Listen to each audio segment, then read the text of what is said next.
질그릇 속의 보배, 우리의 정체성입니다.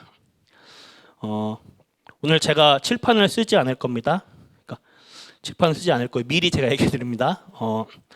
이번 한 주 우리가 마음에 품은 것을 점검하라는 말씀을 받았습니다. 사도행전 8장 9절에서 25절에 본문 말씀에 시몬이란 자와 빌립이라는 집사님 두 인물이 나오게 되죠.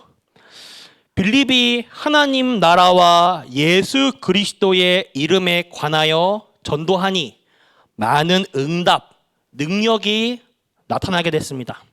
이것을 보고 시몬도 세례를 받고 빌립을 따라다닙니다. 그 속에 시몬이 품은 것은 사도행전 1장 1절에 오직 예수 그리스도, 사도행전 1장 3절에 하나님 나라, 사도행전 1장 8절에 오직 성령 충만, 이것이 아니었습니다.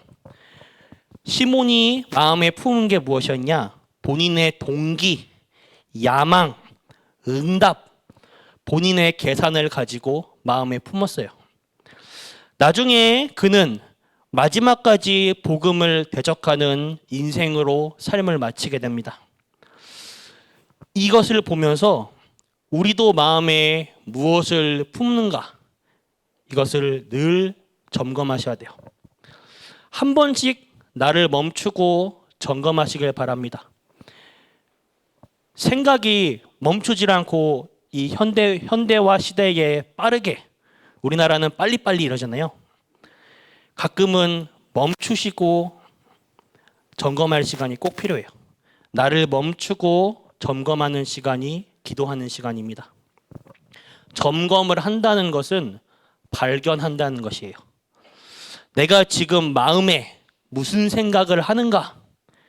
내 안에 지금 무엇을 담았는가? 이것 속에 담긴 것이 무엇인가에 따라서 행동이 나오게 되어 있어요. 늘 내 삶 속에 게임이 담기면 게임으로 행동을 하게 되죠. 삶에서 늘 술이 담긴 사람은 술이 없으면 잠을 못 자요. 도박이 담긴 사람은요, 그 돌멩이만 봐도 화투패로 보여요. 음란이 담긴 사람, 또 공부가 담긴 사람, 그 놀러 갈 생각이 담긴 사람, 늘 사람마다 안에 담긴 게 있어요. 자기만의 색깔. 제가 오늘 새벽에도 말씀드렸듯이 저는 고3 수험생 시절에 그 게임이 담겼거든요. 하루에 4시간씩 자고 게임을 했어요. 컴퓨터 앞에 잤어요. 자는 시간도 너무 아까워서. 생각해 보세요. 하루에 매일 4시간씩 잘 수 있겠어요? 근데 피곤한데 몸이 일어나요. 눈이 딱 떠져요. 그 게임이 담기니까 너무 하고 싶은, 아니 방금 실컷 하고 잤는데도 너무 하고 싶으니까 자다가 딱 눈이 떠져요. 그럼 뻘떡 일어나가지고 컴퓨터 딱 켜는 거예요.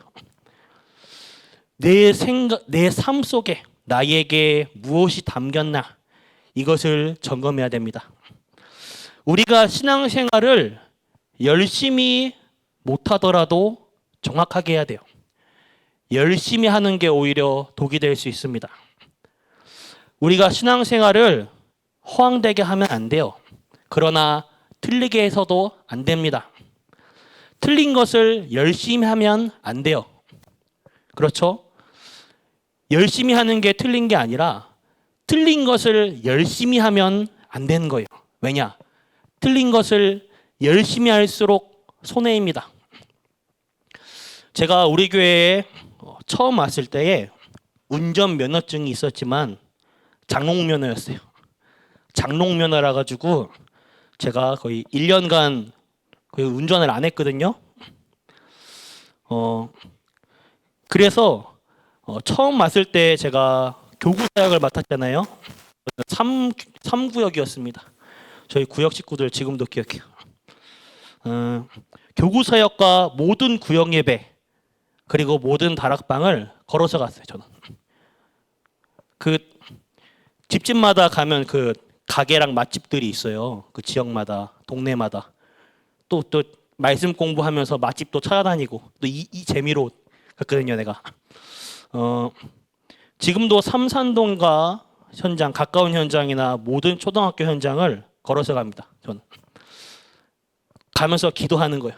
내 밟는 모든 발걸음 속에 주의 성령이 역사하여 주옵소서. 그런데 제가 어느 날 집에 가는 길에 부평구청 저 역에서 그 왼쪽으로 가면 부평으로 가는 길이에요. 지하철 탈 때 저희 집으로 가는 방향이거든요. 그 반대 방향인 오른쪽으로 가면 계산 계양으로 가는 방향이에요. 평소대로 그 아이들 그 말씀 공부하러 제가 가는 방향이라서 집에 가는 날이었는데 제가 무의식적으로 그 계산 계양 쪽으로 가버린 거예요. 제가 진짜 잘못 갔다는 생각도 안 하고 평소처럼 틀린 길을 간 것이죠. 제가 집에 가던 날에 무의식적으로 잘못 방향으로 갔어요. 그런데 내 자신이 잘못 간 것을 모를 정도로 열심히 갔어요. 귀에 음악 이렇게 MP3로 음악 꽂으면서 말씀 들으면서 또 딴 생각하고 막 집에 가는구나, 오늘 집에 가서 뭐 먹지? 그래서 열심히 갔어요. 그런데 길을 잘못 가면 안 되죠. 틀린 것을 열심히 하면 할수록 손해요. 제가 그 열심히 틀린 방향으로 가면 갈수록 제 자신이 손해를 보는 거죠. 나중에 깨달았어요. 내가 잘못 탔구나. 내가 지금 반대 방향으로 왔구나. 반대 방향으로 간 만큼 집에 늦게 가는 거예요. 그 부분이 점검되었어요. 우리는 하나님의 절대 계획을 붙잡아야 합니다. 또 기도 속에 하나님의 세밀한 성령 인도를 받아야 돼요. 저는 마음에 품은 것을 점검하라는 강단 말씀을 생각하고 묵상하는 가운데 하나님이 내 마음에 이런 말씀을 내게 주셨어요. 무엇을 마음에 품고 있는가? 영진아, 네가 평상시에 무슨 생각과 무엇을 마음에 품고 있냐? 무엇을 마음에 담고 있냐? 이 부분이 점검되면서 오늘 고린도후서 4장에 그릇이라는 단어가 떠올랐습니다. 오늘 본문 말씀 고린도후서 4장 7절에는 우리를 질그릇이라고 표현하고 있습니다. 하나님의 말씀은 참 재미있어요. 예수님의 비유를 볼 때도 씨 뿌리는 비유, 누룩 비유, 겨자씨 비유, 열처녀 비유, 많은 비유들을 들으시거든요. 어떻게 이런 표현을 하실까? 제가 하나님 말씀을 읽으면서 감탄하기도 해요. 우리를 질그릇이라고 표현하셨습니다. 오늘 하나님 말씀에 그렇습니다. 우리는 그릇이에요. 그 그릇이 성능이 무엇입니까? 무언가를 담아내는 거예요. 그릇이라는 것 자체가 무언가를 담는 기능을 가지고 있어요. 우리의 늘 마음에 무엇을 담는가? 우리의 생각에 무엇을 품는가? 우리의 삶에 무엇을 떠안고 사느냐? 우리 안에 무엇을 담았는가에 따라 삶의 목표와 방향이 나옵니다. 그것에 맞게 행동을 해요. 제가 이 질그릇이라는 것을 보고 인터넷으로 검색해서 이미지를 확인해 봤어요. 질그릇.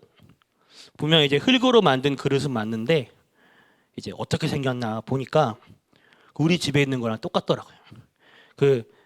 저희 가족 중에 한 분이 누가 가져왔는지 모르겠는데 현장 체험 학습 가서 아이들이랑 도자기 체험해가지고 빚어가지고 만들어왔어요. 싱크대 갖다 놨더라고요. 컵으로. 전 그 컵으로 물 안 먹어요. 근데 시원한 유리컵으로 마시지. 근데 어쨌거나 그랑 똑같은 모양의 질그릇이더라고요. 흙으로 빚어 만든 그릇입니다. 깨지기도 잘 깨져요. 설거지 하신 분들은 아실 거예요. 설거지하다가 이렇게 싱크대 접시가 미끄러지다가 떨어뜨린 적 있잖아요. 싱크대 안에. 유리 그릇은 접시가 깨지기도 하는데 어쩔 때는 안 깨지기도 해요. 근데 질그릇은 정말 약해가지고 잘 깨집니다. 첫 번째입니다. 질그릇의 특징이에요. 깨지기가 쉽습니다. 질그릇은 너무나도 연약해요. 그릇이야 전부 떨어지면 깨지기 쉽겠지만 흙으로 만들었기 때문에 또 우리가 일반적으로 사용하는 유리그릇보다 더 깨지기가 쉬운 거죠. 즉 문제, 사건이 생기면 깨지기가 쉽습니다. 우리가 그만큼 연약한 존재예요. 우린 늘 실수투성이고 늘 속습니다. 주일날 예배 때에 은혜를 실컷 받고 우리가 또 예배에 와서 은혜를 실컷 받고 집에 돌아가서 또 한 주간 나의 현장에 돌아가면서도 문제랑 사건을 만나면 우린 속아요. 그렇죠? 가장 가까운 가족과의 말다툼에도 바로 속아버리잖아요. 우리 마음이 팍 상해버리잖아요. 사람의 말에 보여지는 상황에 우리는 쉽게 속아요. 실컷 은혜 받아가지고 성령 충만해 있다가도 보여지는 상황, 일어난 문제들 가운데서 우리의 마음이 팍 상해버려요. 내게 들이닥치는 문제 앞에 속습니다. 상처, 문제, 사건, 갈등에 자주 속아요. 사실 저도 그렇거든요. 주일날에 실컷 은혜 받아가도 한 주간 삶 속에 문제, 사건 만나면 속아요. 바로 속에서 막 욕 나오고 이래요. 나중에 회개기도 하고 이래요. 그런데요, 자세히 보면요, 우리가 육신적인 것 때문에 영적인 것을 놓칩니다. 우리가 항상 그 문제, 사건, 그 일어나는 게 육신적인, 눈에 보여지는 문제, 육신적인 문제, 여기에 우리의 영적인 부분을 다 놓쳐버려요. 그 심한 분들은 이럽니다. 그 예배 날에 가족들이랑 싸우고, 에이, 교회 안 가! 나 안 갈 거야, 교회! 이렇기도 해요. 영적인 부분을 우리가 놓쳐버려요. 마귀가요, 예수님을 시험할 때도 맨 처음에 무엇으로 시험했냐? 눈에 보이는 육신적인 걸 가지고 건드렸습니다. 예수님 배고픈 걸 아니까 예수님한테, 야, 이 돌 가지고 빵 만들어 봐. 빵 만들어 봐 하고 육신적인 걸 가지고 시험했어요. 우리가 항상 눈에 보여지는 사건, 눈에 보여지는 육신적인 이런 부분에 잘 넘어집니다. 자주 넘어져요. 많이 넘어져요. 우린 이렇게 연약한 질그릇입니다. 깨지기가 쉬운 질그릇이에요. 그런데요, 그릇이란 말은 아까도 말했지만 무엇을 담습니다. 그렇다면 두 번째로 그 안에 담긴 내용이 무엇인가를 점검해야 됩니다. 오늘 여러분들이 정확하게 보셔야 될 부분이 있어요. 우리는 질그릇처럼 약합니다. 그래서 깨지기 쉽고 상처받기도 쉽습니다. 그런데 그 질그릇이라는 우리 안에 담긴 내용이 중요합니다.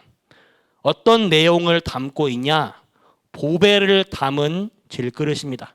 우리 안에 보물을 담았어요. 우리는 건드리면 깨지기 쉬운 질그릇이지만 그 그릇 안에 보배가 담겨져 있는 거예요. 그래서 주인이 이 그릇을 애지중지하며 보호하는 것입니다. 집에 화재나 사건, 재앙이 터지면 어떡하죠? 당장 그 보석, 보물 들고 뛰어나가잖아요. 집에 불이 났어요. 그거 어떻게 할 거예요? 집에 귀중품들 가지고 갈 거 아니에요. 우리가 냉장고를 들고 가겠습니까? 아니면 텔레비전 코드를 뽑아가지고 돌돌 말아가지고 우리가 이렇게 들고 가겠습니까? 전혀 안 그래요. 보물을 들고 갑니다. 그릇이 질그릇이에요, 우린. 그런데 그건 전혀 문제되지 않습니다. 다만 그 그릇 속에 뭐가 담겨져 있는가가 중요합니다. 그 그릇 속에 밥이 담겨져 있으면 밥그릇이에요. 물이 담겨져 있으면 물그릇이고요. 그런데 그 그릇 속에 보화가 담겨져 있으면 그것은 다른 그릇입니다. 우리 안에 무엇이 담겨져 있냐? 생명이 담겨져 있습니다. 우리 안에 오직 그리스도, 오직 하나님 나라, 오직 성령의 충만. 사도행전 1장 1절의 말씀, 1장 3절의 말씀, 1장 8절의 말씀, 이 언약이 담겨져 있어요. 혹여나 나에 대해 가치 없다고 생각하신다면 속지 마시길 바랍니다. 여러분들은 하나님이 보실 때에 보배를 담긴 보물이에요. 여러분들이 비록 연약한 질그릇처럼 보이지만 그 속에 어마어마한 보배를 담고 있는 그릇입니다. 우리는 연약한 질그릇 같으나 보배인 생명인 복음이 담겨져 있기 때문에 하나님 보시기에 가장 귀중한 존재들입니다. 그래서 오늘 사방으로 우겨싸임을 당하도 쌓이지 아니하고 답답한 일을 당하여도 낙심하지 아니하고 박해를 받아도 버림받지 아니하며 거꾸로 뜨림을 당해도 망하지 아니합니다. 그 이유는 보배를 담은 질그릇이기 때문입니다. 우리는 복음을 담은 귀중한 존재예요. 망할래야 망할 수가 없습니다. 여러분들은 진짜로 하나님의 축복을 전할 사람이 맞기 때문에 두려울 것이 없습니다. 오늘 결론입니다. 마지막으로 확인할 것이 있어요. 나의 정체성입니다. 제가 우리 랩런트들에게 처음 보면 심는 메시지거든요. 나는 하나님의 자부심, 하나님의 자존심, 하나님의 자긍심입니다. 하나님의 자부심이 무엇입니까? 하나님의 자녀요. 하나님이 시대마다 세우신 랩런트입니다. 그 어린 아이들만 랩런트가 아니라 여러분 모두가 랩런트예요. 살아남는 자, 하나님이 이 시대를 위해 남길 자, 남은 자, 제자입니다. 그 예전에 한참 랩런트라는 단어가 나왔을 때요. 저 부산에 있었을 때 예배 때에 그 목사님께서 랩런트라는 단어를 사용하시니까 다 이제 어린애들만 랩런트인 줄 알잖아요. 제 앞에 계신 이제 할머니 권사님께서 혼자 씩씩대면서 흥분하시는 거예요. 니들만 랩런트냐? 나도 랩런트다! 이러면서 혼잣말로 들리게 흥분해가지고 그냥 혼자 말한 건데 제가 본의 아니게 들으려고 든 게 아닌데 목소리가 커서 들리더라고요. 그래서 저는 얘기 듣고 많은 생각을 해봤어요. 그렇지. 그 어린 아이들만 랩런트가 아니라 성도 하나님의 귀한 성도님들 모두가 랩런트지. 우리는 하나님의 자부심입니다. 그럼 자존심은 무엇입니까? 하나님이 나와 함께 하시는 거예요. 하나님의 자존심입니다. 그러면 하나님의 자긍심이 무엇입니까? 세상 사람들이 말하는 자긍심과는 다른 거예요. 하나님의 능력을 여러분이 보여주는 그 힘을 말합니다. 그래서 그 힘으로 할 수 있다는 것입니다. 하나님이 주시는 새 힘, 하나님의 능력을 내 것으로 하나님의 자긍심입니다. 여러분은 연약한 질그릇입니다. 그러나 세계 복음화의 언약을 담은 하나님의 보물이요. 하나님이 보실 때에 귀한 사람들입니다. 이번 한 주 내 안에 담겨진 내 안에 품은 것을 점검하는 한 주 되시길 바라겠습니다. 기도하겠습니다. 우리를 구원하신 하나님의 은혜에 감사합니다. 우리 번성교회의 모든 성도님들이 오직 그리스도, 오직 하나님 나라, 오직 성령의 이 언약을 우리 가슴에 담게 하여 주시옵소서.